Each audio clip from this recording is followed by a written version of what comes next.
নমস্কার বন্ধুরা, রান্নাঘরের রেখা চ্যানেলে সবাইকে স্বাগত। এই তীব্র গরমেতে অতিরিক্ত জল খেয়ে সবাই ভালো থেকো আর সুস্থ থেকো। সম্পূর্ণ নিরামিষ পদ্ধতিতে পটলের দারুণ স্বাদের একটা রেসিপি আজকে তোমাদের সাথে শেয়ার করছি, আর স্কিপ না করে পুরো ভিডিওটা দেখতে থাকো। চলো রেসিপিটা শুরু করা যাক।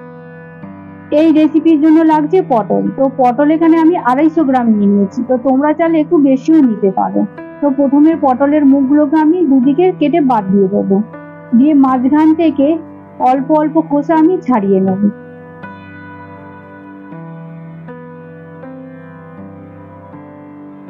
দেখো প্রত্যেকটা পটলের খোসা ছাড়ানো হয়ে গেছে। এবারে দুদিকের মুখটাকে প্রথমে আমি এইভাবে কেটে নেব।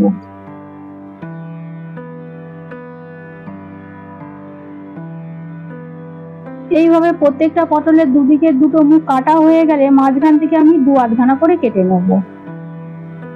তোমরা চাইলে পটলকে এরকম আধখানা না করে দুদিকে দুটো মুখ অল্প কেটে নিয়ে গোটা রাখতে পারো। তো প্রত্যেকটা পটলকে ঠিক এইভাবে আমি কেটে নিলাম। এবারে ওই কেটে রাখা পটলগুলোর মধ্যে দিয়ে দিতে হবে নুন আর হলুদ। তো তার জন্য প্রথমে দিয়ে দেবো 1 থেকে 2 চামচ নুন আর 1 চামচ হলুদ গুঁড়ো। তো নুন আর হলুদ গুঁড়োটা দেওয়া হয়ে গেছে। এবারে খুব ভালোভাবে ওই পটলগুলোর মধ্যে নুন হলুদটাকে ঠিক এইভাবে মাখিয়ে নিতে হবে। এরপর 4 থেকে 5 মিনিট মাখিয়ে রেখে দেবো। গ্যাসটা অন করে কড়াই বসিয়ে দেবো, দিয়ে দেবো তাতে পরিমাণ মতো সাদা তেল। তো তেলটা গরম হয়ে গেছে। এবারে ওই আগে থেকে নুন হলুদ মেখে রাখা পটলগুলোকে দিয়ে দেবো ভাজার জন্য। তো তোমরা চাইলে এটা সর্ষের তেলেও ভাজতে পারো। তো এই সময় গ্যাসটাকে কিন্তু মিডিয়াম করেই পটলগুলোকে ভেজে নিতে হবে। দেখো এক পিঠ ভাজা হয়ে গেছে। এবারে আমি অন্য পিঠটা উল্টে দেবো ভাজার জন্য। তো আমি এখানে পটলগুলোকে খুব বেশি লাল করে ভাজবো না, হালকা লাল লাল হয়ে গেলে এটাকে আমি তুলে নেব। পটলগুলো ততক্ষণে ভাজা হতে থাকে। তো এবারে আমি মশলাটা তৈরি করে নেব। তো তার জন্য মিক্সার গ্রাইন্ডারের মধ্যে দিয়ে দেবো 2 চামচ কালো সর্ষে আর দিয়ে দেবো 2 চামচ সাদা সর্ষে।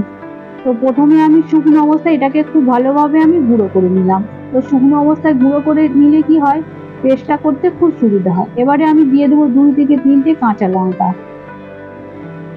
দিয়ে দেবো 1/2 চামচ নুন আর দিয়ে দেবো সামান্য জল। এবারে এটাকে আমি পেস্ট করে নেব।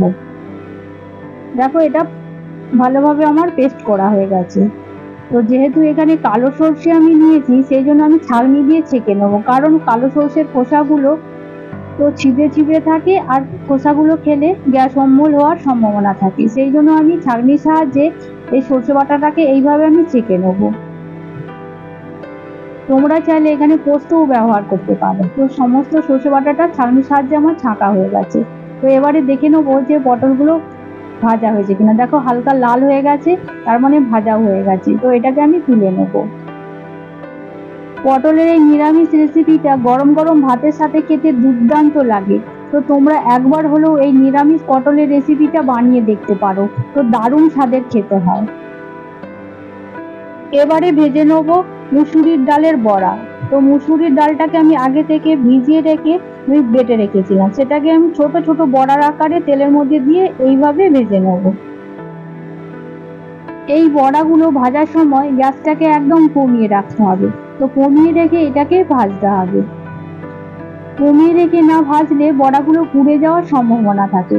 তো এক পিঠটা ভাজা হয়ে গেলে সাবধানে আমি অন্য পিঠটা উল্টে দেবো ভাজার জন্য। এই গরমের সময় যে কোনো ডালের বড়া খেতে প্রত্যেকেরই খুব ভালো লাগে, আর সেটা যদি সবজি দিয়ে তোমরা এইভাবে রান্না করে খাও তো খেতে দুর্দান্ত স্বাদের হয়।